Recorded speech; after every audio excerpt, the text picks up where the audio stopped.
Hey, what's up, everybody? The past few days, few weeks, people have been asking a lot about the driveway special. I did a video on Patreon, so the Patreon people are already kind of tracking what's going on with the driveway special. And if you're following me on pretty much anything, you've seen it referenced somehow or another.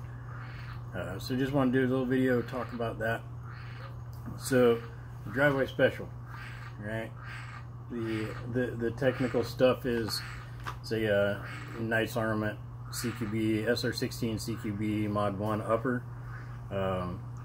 Basically, you know, as I get into the video, this one right now is sitting on a Warrior Industries lower with the Gearhead Works pistol brace. So where the driveway special came from was, we were doing a modcast a few months ago, and Chuck Pressburg was talking about running down to the end of the driveway. Meaning he has his rifle, ran out, runs out to the end of the driveway, sees the war has started. He doesn't want to be out there by himself, and you know, from there we got to talking about if a war was going to start. I'm not talking about, I mean, it could be civil war, it could be aliens, it could be, you know, zombie apocalypse, it could be active shooting in your neighborhood, right? So what rifle would you want to be standing at the end of the driveway? So that's where the driveway special came from. So we're just talking around.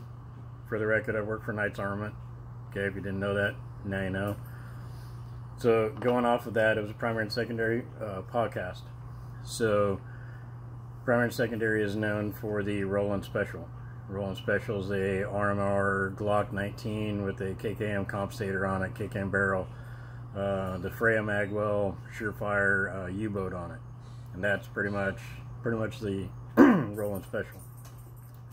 So we're kind of jaw-jacking around, and we came up with the driveway special. So what rifle would you want to have in your hands? What capabilities would you want to have in your hands if the war was to start? And the war can be whatever you want it to be. So at the time, we were doing a lot of work with the 11.5s, and I was thinking about it. And the stuff that I've done with the 11.5s, basically, you can do a lot of work in most contexts with an 11.5 barrel. There've been a lot of people smoked with the 10.3 barrel. A lot of people smoked with the 14.5 barrel. You don't necessarily need 16, 18, 20 inches of barrel to do war work. So with the 11.5, I've taken it out to about 600. I've got hits. Now, there's not a lot of energy out there before you start freaking out and going out on me on ballistics and all that. There's not a lot of energy out there, but you're going to be able to get hits, you know, 400 and 500. And then when you're doing close-in work, it's very effective. Now, so to go with the hashtag driveway special, and primary and secondary, if you're around those guys, and if you're listening to me, you probably are. So if you have anything other than a Glock and do the same thing, so you can do a compensated red dot, mag weld with a U-boat, SIG, it's not a Roland. Okay, call it something else. You know, some of the guys call it a Foxland special. Some people call it, you know, whatever. You know, not a Roland special. Any of that sort of stuff. So just in that context, if you have a driveway special, it's an 11.5, a Knights upper. Okay, the reason it's a Knights is we're getting about 20,000 round barrel life, 20,000 round bolt life. So if you are doing work for a long time, right, take yourself out of I'm the American going out to other countries, coming back in a year after I fire a few thousand rounds, you know, maybe more than that, but I'm coming home, right? Put yourself on the other side of the fence where that rifle has got to last me the rest of my life, or the rest of my children's lives if I happen to live through the war. So with a 20,000 round gun, basically in 20,000 rounds you're going to have to replace an extractor. All right, that's it. We've got testing on that, and you're going to be replacing an extractor. I've got about probably about 50,000 rounds on 11.5s, and most of those are within a handful of 11.5 guns. It's not, you know, 1,000 rounds out of this gun, 1,000 rounds out of this gun, 1,000 rounds out of this gun. It's basically about, you know, probably about 10,000 out of each gun. I've personally had 2 extractor failures. I've seen a couple more. So by putting a $4 extractor, or however much we're charging for the extractor, putting 1 extractor in a gun over 20,000 rounds, it's going to last a long time. All right. Now the lower's not too important. People have been asking about it. You know, does it have to be a nice lower? There's some advantages to having a nice lower. Ambidextrous being one of those. So there's some things there, but it's not as important as the upper. Right? Not saying a lower is a lower is a lower, but if you have a good quality lower, it's probably going to last 20,000 rounds as well. Right? Next thing it's going to have a low power variable optic. Okay. If you're doing that sort of stuff and doing war fighting, I've never wished that I couldn't go from 1 to 6 in combat. I've had 4 powers that I wish sometimes it was 1 power, but it was a fixed 4 power. So there's a difference in between being able to go 1, 2, whatever.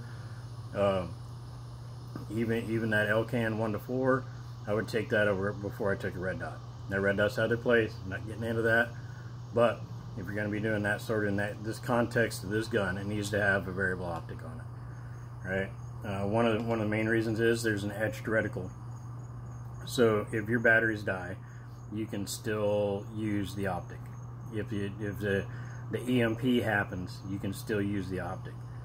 And if those things don't happen, if your batteries don't die and you don't get hit by EMP, you've got illumination through your whole thing. Right? Plus you've got the reticle, plus you got the magnification. Right? Now, next thing is going to have some sort of light on it. If your primary defensive rifle doesn't have a light, you're wrong. Just bottom line on that. So just think about that. Should have a light. There's a bunch of them out there. This one's running the Streamlight. The reason I run the Streamlights on the rifles is their throw from the, without having to modify it and do a bunch of things, the throw that are on the Streamlights is a little bit better than on the Surefires. And we won't get into brands. I just get about 25-30 yards of throw and being able to identify and shoot a target versus about 15 with the Surefire. And that's just what I'm getting. Batteries, shenanigans, whatever.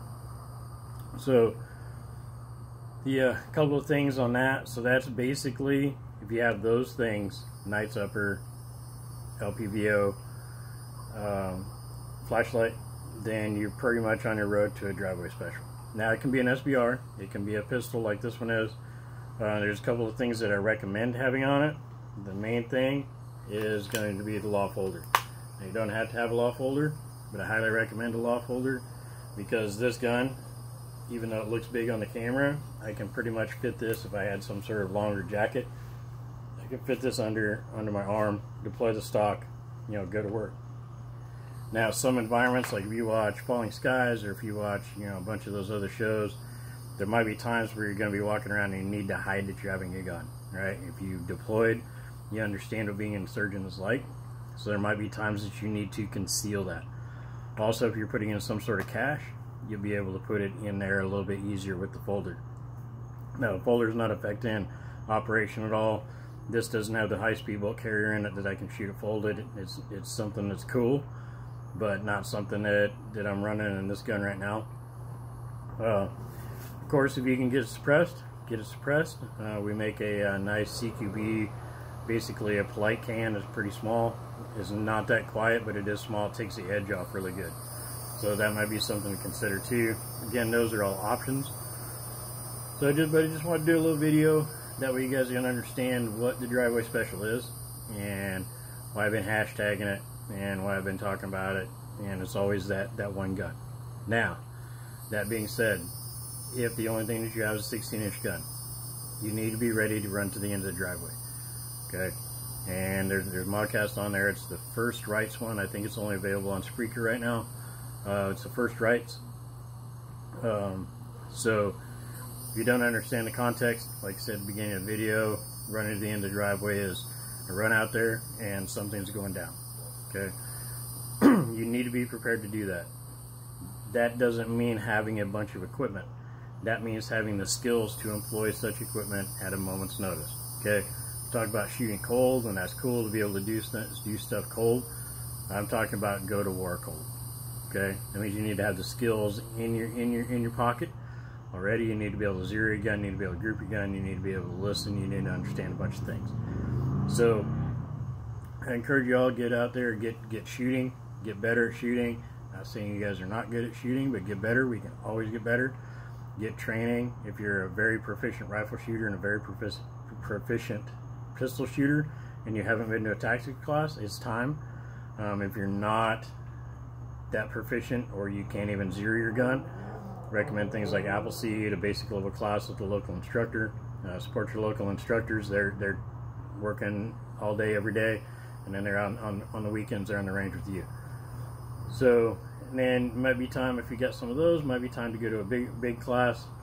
Don't waste anyone's time by going to a big class and not being able to zero your rifle. So if you don't know how to do that, or you're not sure, right, or you have problems with it, go to an Appleseed. It's about 75 bucks, unless you're military or law enforcement or a couple other things, and it's even cheaper than that. So start Appleseed, work your way up. If you're above that level and you can do the Appleseed thing, cool, man, that's awesome, keep working. But I just wanted to hit you guys up, and I'm going to put this one straight on the YouTube and then start sharing it around. So as always, speak for myself and probably a lot of the moderators and guys that are on the podcast on primary and secondary. We appreciate you guys watching. I appreciate you guys following my channel. You can find me on Instagram, Facebook, Patreon. Everything is under Ash Hess.